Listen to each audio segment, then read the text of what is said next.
Hello, everybody. Welcome you all. I am Jagdish here from Bangalore. I am an HR professional with 20 plus years of experience. I would like to share my experience and thought with you to understand the definition of the basic wage in the light of recent Supreme Court judgment. In the understanding of basic wage, there were lot many confusions and doubts in the minds of employer as well as the Provident Fund office, because of which there were lot many litigations in various apex court across the country. Recent Supreme Court judgment has cleared all those doubts and confusions and made us understand the basic wage definition much simpler. Recent judgment of Supreme Court is going to impact the population of whose salaries are less than or equal to 15,000, as they are going to contribute more to Provident Fund, because of which their take-home salary is going to come down. I am going to cover this topic under four different headings. The first is going to be on the interpretation of the basic wage in the light of Supreme Court judgment. Second is going to be on the salary component, which are the salary components are covered under the basic wage, which are not covered under the basic wage. Third topic is going to be on the salary structure, which is the right salary structure which we are supposed to adopt. And the fourth one is going to be on the implementation of the Supreme Court judgment and the time. Now let us understand what is basic wage. Basic wage definition can be divided into two parts. The first part talks about what is basic wage and different salary components which comes under the basic wage. Second part of the basic wage talks about the salary components which are excluded from the basic wage, for which Provident Fund contribution is not necessary to be made. In the first part of the basic wage definition, it says basic wage is nothing but the salary what is paid by an employer to the employee as per the terms of employment. And this salary what is paid, it could be either when the person is on duty or on leave or on holidays. So still it is considered as basic wage. So it also, the definition of the basic wage, it also tells that which are the salary components considered as basic wage. Let us see which are the salary components. One is basic wage as it is considered as basic wage. Dearness allowance is considered as basic wage. LTA, that is wage paid during leave, is considered. And maternity leave is considered. Maternity leave salary what is paid is considered. Good work reward is considered. Layoff compensation is considered. And even ex gratia, it is considered. If it is paid month on month, then it is considered as basic wage. Not only this, there are several set of different types of allowances which comes under the ambit of the definition of the basic wage, and for which Provident Fund contribution has to be made. The popular allowances is special allowance, and many employers are on the assumption that the special allowance is not part of the basic wage, for which Provident Fund contribution is not necessary to be made. But they are wrong. It is any allowances is considered as part of the basic wage. Not only special allowance, there are set of other allowances like food allowance, city compensation allowance, retainer allowance, and medical allowance, sickness allowance, canteen allowance, education allowance. All these allowances are considered as basic wage, for which Provident Fund contribution has to be made. Second part of the definition talks about salary components which are considered under the exclusion list. Prominent among them are house rent allowances, overtime, and statutory bonus.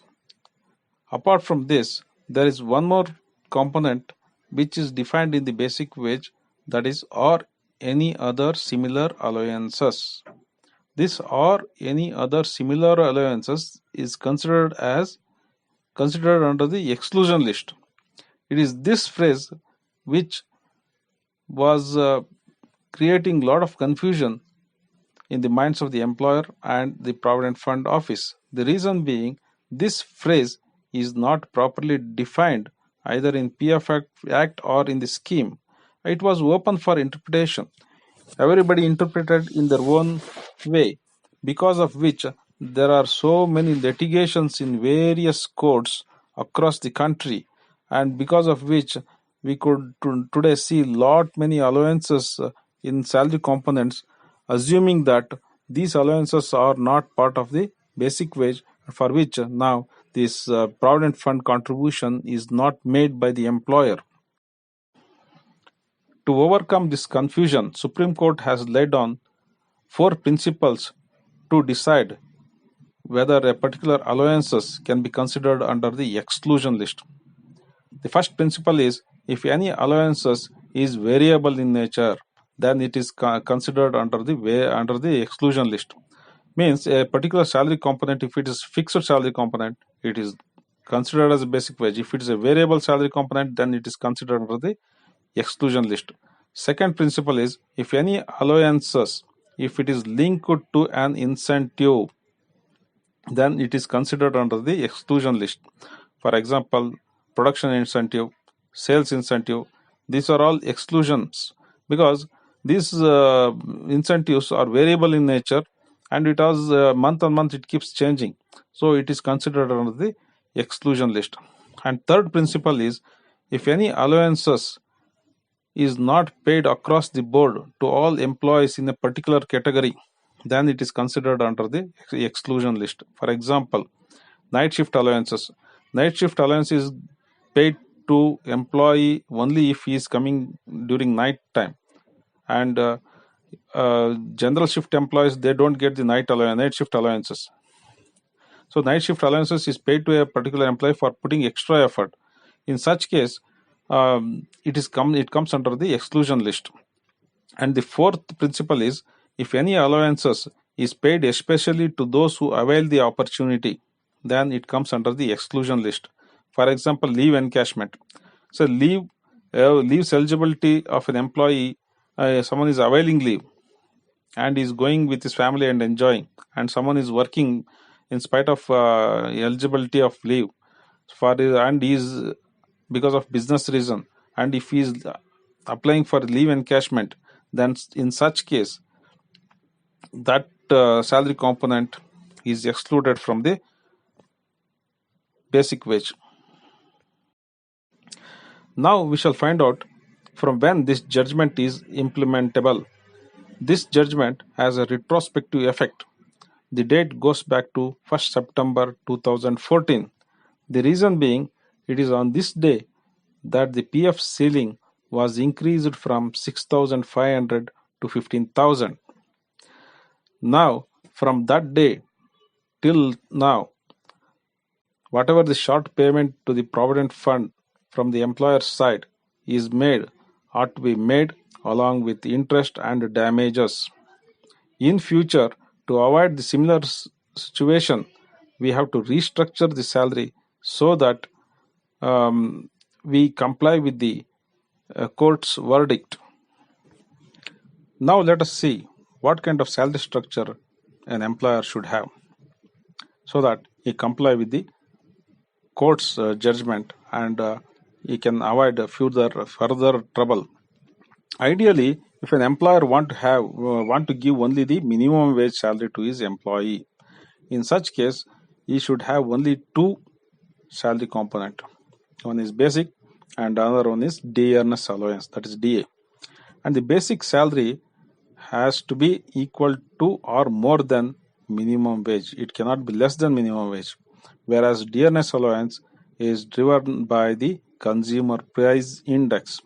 So this consumer price index is calculated and provided by the Labor Commissioner Office on a periodic manner, and it has to be equal to that.